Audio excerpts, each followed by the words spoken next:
Graça e paz, povo de Deus, boa noite. É com muita alegria, com muita satisfação que iniciamos mais uma live.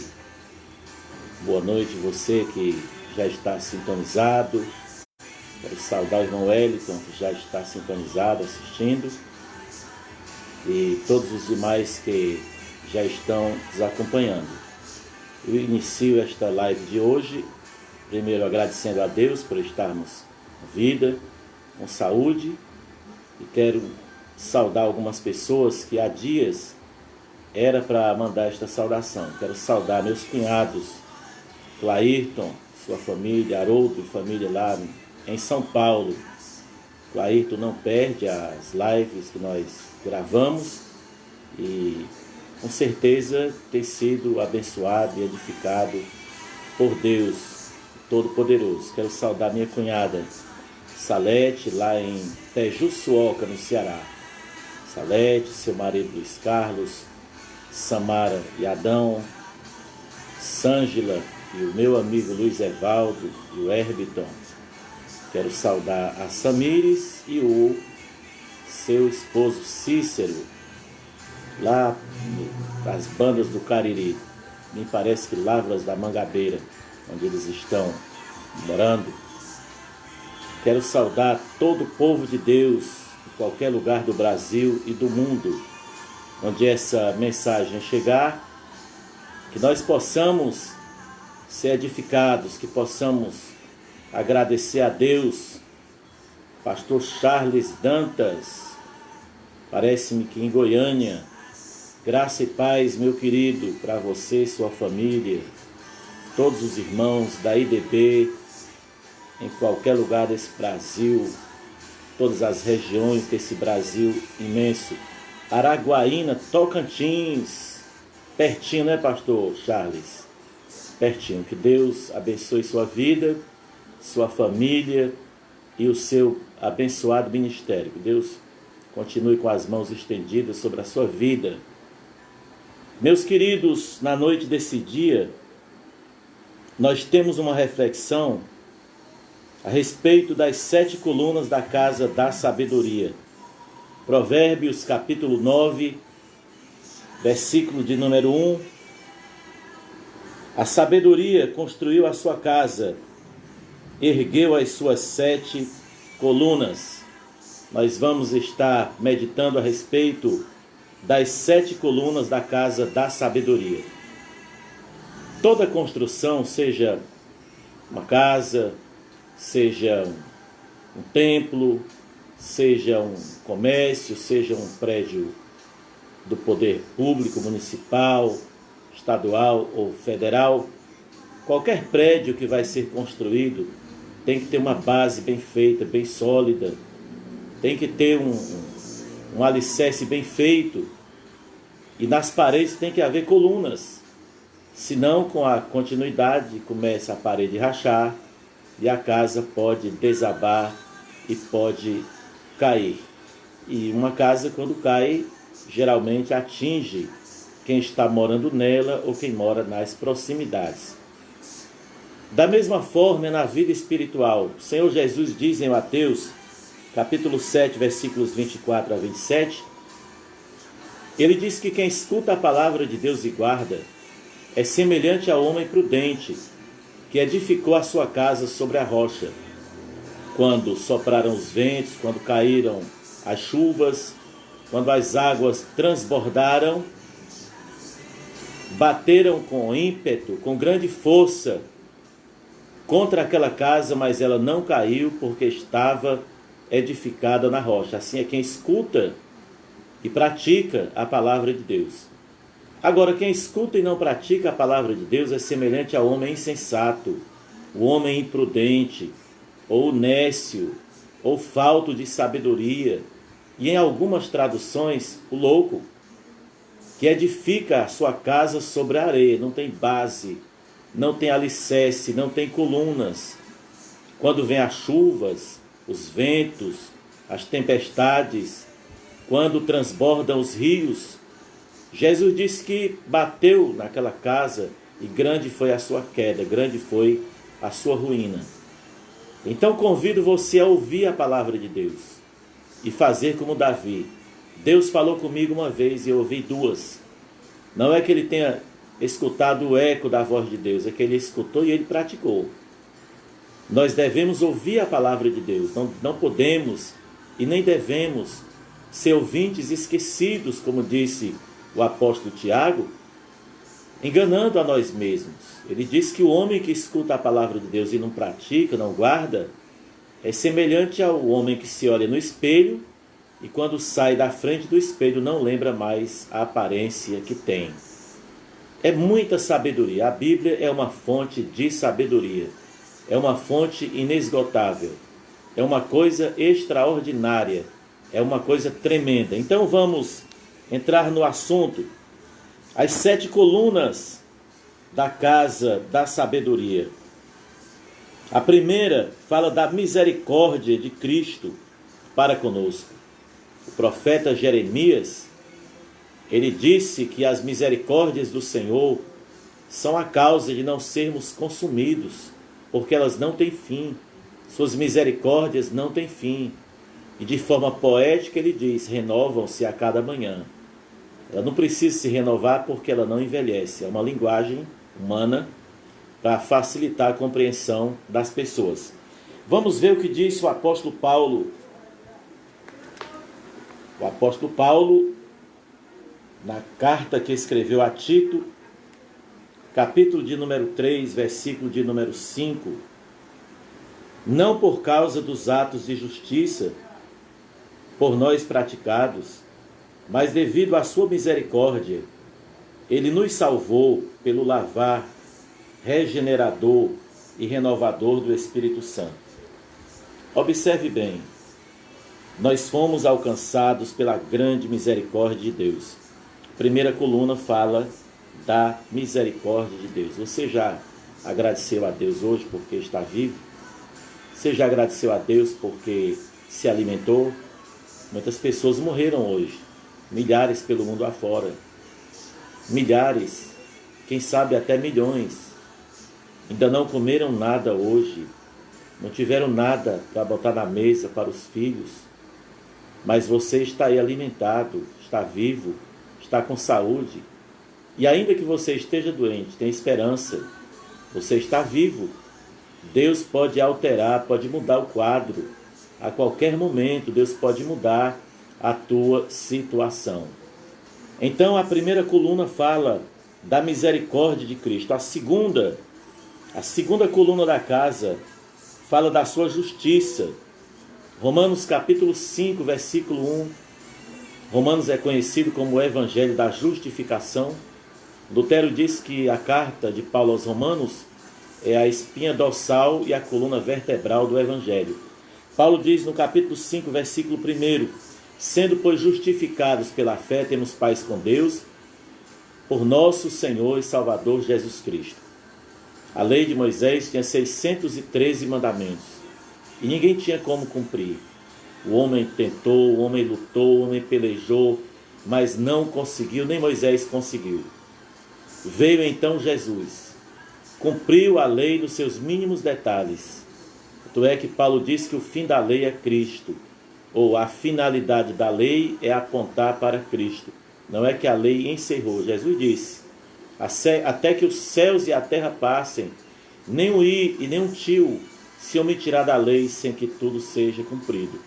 Ele disse, não penseis que eu vim abrogar a lei. Eu não vim destruir a lei, eu vim cumpri-la. Então a lei se cumpriu em Cristo, porque a lei eram sombras das coisas futuras, apontavam para Cristo os sacrifícios, o ritual, o pátio, o lugar santo, o santo dos santos. Ali o santuário no Velho Testamento, que tinha o pátio, o lugar santo e o santo dos santos, apontava para o ministério de Jesus, caminho, verdade e vida. O pátio lá fora, caminho. O lugar santo, a verdade. O santo dos santos, a vida. O lugar santo, o sacerdote entrava todo dia para oferecer sacrifício, primeiramente por ele, e em segundo lugar pelo povo, para santificar o povo, para expiar. A palavra expiar é X, quer dizer, cobrir. Expiar quer dizer cobrir. O sangue dos animais cobriam os pecados dos seres humanos. Mas Jesus não veio para cobrir o pecado de ninguém. Ele veio para perdoar. Ele veio para tirar. Ele veio para remir. Ele veio para redimir. Ele veio para cumprir a justiça divina. Ele veio para guardar a palavra de Deus, guardar a lei nos seus mínimos detalhes. E então, em Cristo, a justiça de Deus, ela foi plenamente satisfeita. E hoje, nós somos justificados pela fé e temos paz com Deus por meio de nosso Senhor e Salvador Jesus Cristo. Tudo é por meio de Cristo. Ele não fez metade da salvação para fazermos a outra metade. Ele fez 100%. Ele fez a obra completa. Quando ele disse está consumado, ele estava querendo dizer o seguinte: está pago, continua pago e nunca deixará de ser pago. A salvação está garantida, continua garantida e jamais deixará de ser garantida. Ela foi cumprida plenamente por ele na cruz. Ele perdoou o homem em 3 tempos. No passado, nos perdoou do pecado original. No presente, ele nos ajuda a resistir, a fugir das tentações e a vencer o pecado. E no futuro, ele nos libertará do corpo do pecado, no dia do arrebatamento da igreja. Paulo diz que os que morreram em Cristo ressuscitarão primeiro.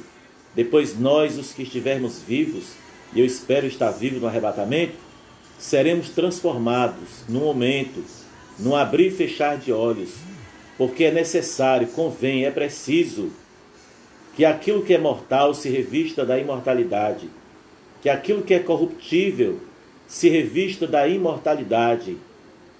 Então, quando acontecer estas coisas, se cumpre o que disse o profeta Oséias: tragada foi a morte na vitória. Onde está a morte, a tua vitória? Onde está o inferno, o teu aguilhão? Então, a nossa vitória, ela vem em Cristo. Em Cristo, a segunda coluna é a justiça de Cristo. Nós fomos justificados por Ele. O que é justificar? É tornar justo. Quando Deus olha para nós, sendo nós cheios de falhas, pecados e defeitos, Ele não vê nenhum pecado em nós, porque Ele nos vê em Cristo. Sem Cristo, somos os mais miseráveis de todos os homens. Com Jesus, somos filhos de Deus, cheios de privilégios. Inclusive, fomos justificados pela graça, pela fé na pessoa bendita de Jesus. A terceira coluna fala da paz que Cristo nos dá, que através de Cristo nos foi dado. João, capítulo 14, versículo 27. Deixo-vos a minha paz, e a minha paz vos dou, não vos la dou como o mundo a dá. Não se turbe o vosso coração e nem se atemorize. A vida com Jesus não é ausência de problemas, pelo contrário, temos muitos problemas. Ele disse em João 16:33, tenho-vos dito estas coisas para que em mim tenhas paz. No mundo tereis aflições, mas tende bom ânimo, porque eu venci o mundo. Passamos lutas, passamos provas e vamos passar muito mais, mas temos paz em Jesus. Esta paz que temos em nossa alma, já cantava a Thalita há muitos anos atrás, não é porque tudo me vai bem. Esta paz que sinto em minha alma é porque eu sirvo ao meu Senhor. Então, mesmo no meio da aflição, da luta, da tribulação, das dificuldades que nos sobrevêm nesta vida, nós temos paz. E esta paz é Jesus, e Jesus é o príncipe da paz. Ele tem dezenas de nomes, e um dos nomes de Cristo é o príncipe da paz. A quarta coluna nos fala da santidade de Cristo. Primeira epístola de Pedro, capítulo 1, versículos 15 e 16. Mas como é santo aquele que vos chamou, sede vós também santos em toda a vossa maneira de viver, porquanto escrito está, sede santos, porque eu sou santo. Devemos andar em santidade, porque sem santificação ninguém verá o Senhor. A palavra santo quer dizer separado para Deus, consagrado para Deus. Nós somos agora propriedade exclusiva de Deus. E assim sendo, o apóstolo João diz que aquele que afirma estar em Cristo deve andar como ele andou. Jesus viveu em santidade e vive ainda em santidade. E por toda a eternidade será sempre santo. Nunca pecou, na sua boca nunca se achou engano. Mas a quinta coluna fala do amor de Cristo para conosco. João capítulo 17, versículo 23, na sua oração sacerdotal, Jesus já orava por nós, pelos seus discípulos naquele tempo e por nós hoje.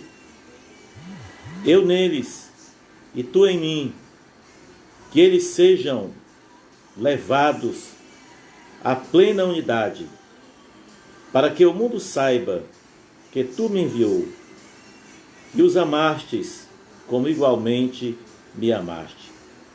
Existe tradução que diz: para que todos saibam que tu me tens amado desde a fundação do mundo, ou antes da fundação do mundo. O amor de Cristo, ele nos constrange. O amor de Cristo é que o segurou na cruz. Não foram os pregos, não foram os cravos, mas o amor de Jesus por nós. Tudo que ele fez por amor. E tudo que nós fazemos nesta vida tem que ser por amor também. Quando cantamos, devemos cantar com amor para Deus. Quando pregamos, devemos pregar com amor.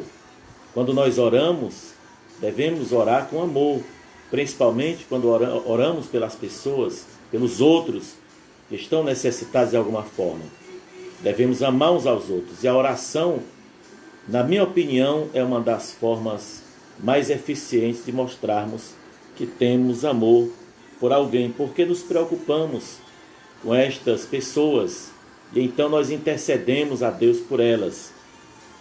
Mas a sexta coluna é sermos de Jesus, é termos o caminho para o céu na pessoa dele.